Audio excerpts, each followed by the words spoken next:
Sure, most of us get really excited when we put our home on the market hoping for a quick sell. Sometimes it happens, sometimes it doesn't. But why do some homes sell so quick and yet others languish? What did the other ones get right that the homes that just sit there got wrong? Well, we're going to talk about that today with 11 reasons why your home isn't selling to ensure that the place that you call home liberates you to move on to your next new place. My name is Andrew Finney, your real estate geek. If you need help finding a top agent where you live, or if you simply want to drop me a line to say hello, my contact info is below. If you're new here, please go ahead and subscribe to this channel now and like this video. Tap the bell icon to get notified of the next one. Okay team, let's take a closer look at this. When we have our home on the market, every day counts. The longer our home sits on the market, the less likely it is to sell at its list price or even close to the list price. You might have to make price reduction after price reduction, and we know that you don't want that. So let's talk about 11 leading causes why homes don't sell and see what's going on with your home. Number one is you overvalued your property. And you might be saying, hold up, I didn't overvalue my property. I talked to a trusted real estate advisor. They suggested a price range for my home and I kind of picked it based upon what was going on right there. Well, we have to take into account every 2 to 3 weeks as your home is on the market, what is the market doing? How is the market shifting? What was our pricing strategy to begin with? Did we overprice the property to begin with, thinking that we're leaving room for negotiation, which by the way is a super big mistake to make? Or did you price it right out of the gate at fair market value? Or did you price it under the market? By the way, pricing it at the market or slightly under the market will normally generate a multiple offer on your property and can also help you achieve your list price. It's something to think about. It's something to consider. The second one is your listing is poor. And what do I mean by that? I don't mean that your house is poor and that your house is run down at this point. What I do mean is, what is your marketing looking like? Do you have 35 high grade professional photos for your property? Do you have a very well written description for your property that kind of paints what it is to live in your home and the lifestyle that you've enjoyed while living there? If not, that could be a detriment to a lot of people, especially if you don't have the 35 photos. Let's face it, selling your house is a lot like playing Match.com. The more photos that we can provide of the interior and exterior to prospective buyers, the more likely they are to want to marry a 15 to 30 year mortgage to buy your home. So by getting it right and by giving them the opportunity to see your home from all the various angles that one can enjoy it, it gives them the opportunity to say, yeah, you know, the first impression is good. Now the second impression, with that written description being so powerful, describing what it is to live in your home and what you enjoy most, is where we start tying down the emotional aspect from first impression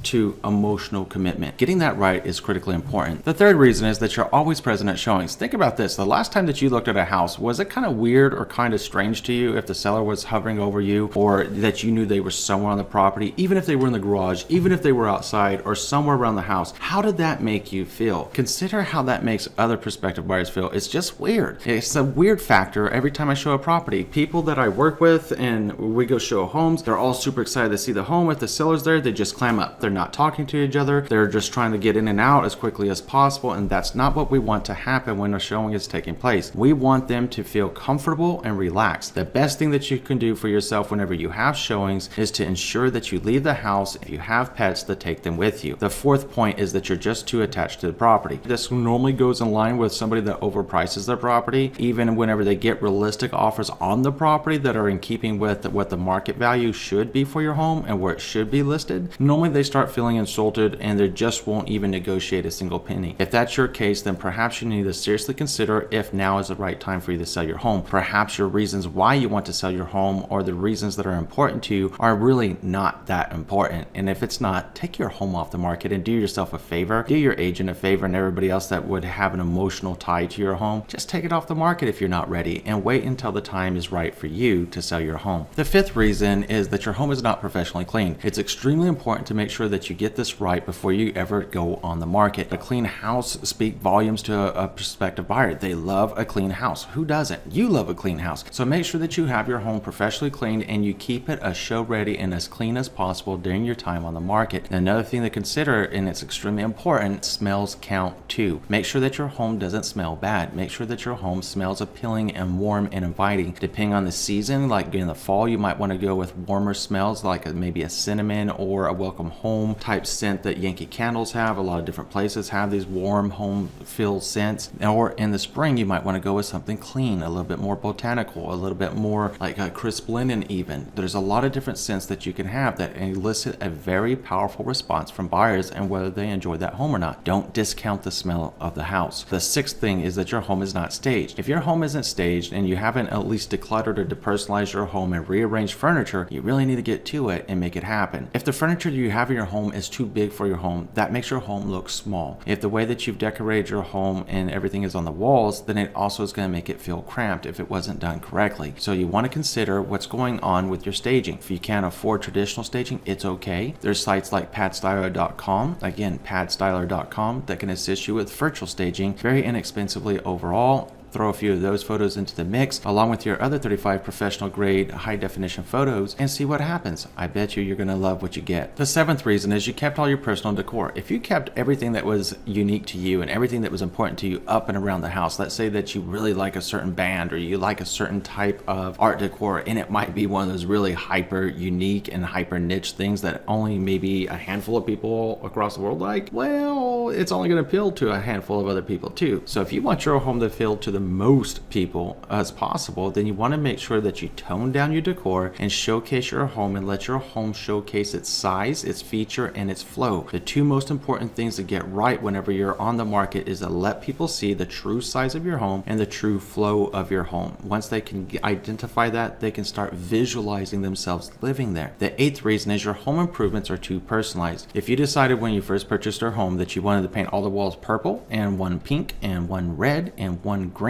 and maybe throw some polka dots in for a good splash, that probably was very personal to you. I hope you enjoyed it. It's time to redo it and take it down to neutral tones. Neutral tones are what help homes sell. It's a lot better than having a white wall. Neutral tone makes a home feel warm, it makes it feel inviting, and it also makes it look, it gives it kind of an illusion. If you choose the right neutral colors, which are normally lighter on the scale, it gives it an illusion of feeling even larger. And as a pro tip here, I will share this with you. A lot of people don't consider this, and it's extremely important. When you have your house painted, paint out your ceiling the same color as the base of your house. Trust me, you'll like it, and trust me, it'll make you feel like you have 20-foot ceilings inside of your home. It's one of those things that if you haven't seen it before, you might need to go see it, but trust me, you'll love it, and you'll love the way that it looks. And no, it won't look like all the same color because of the way that the light hits inside of the house. It'll actually look like it's a slightly different color. The ninth point is that your home is too cluttered. Now, going back to depersonalization and decluttering and staging, it's extremely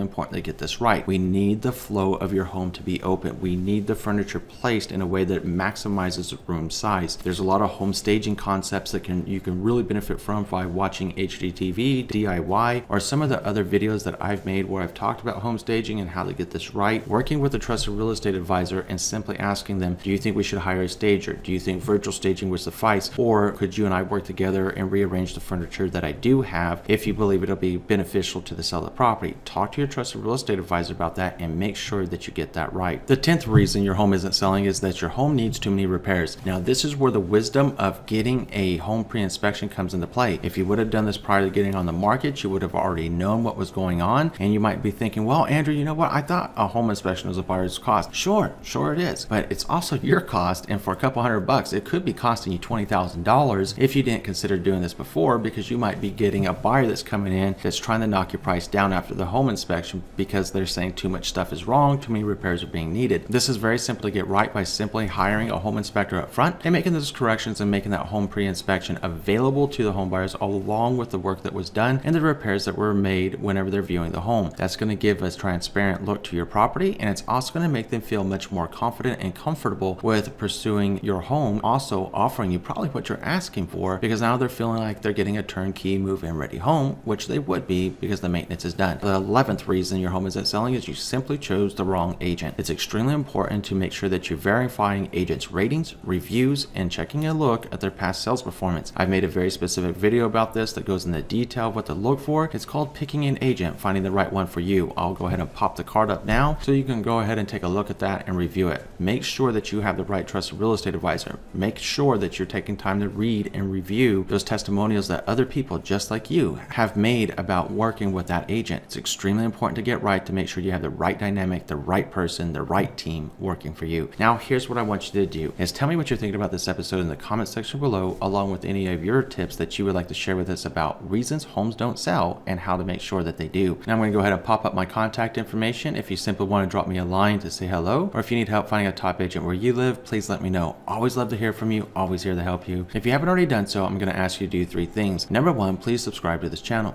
Number 2, please like this video.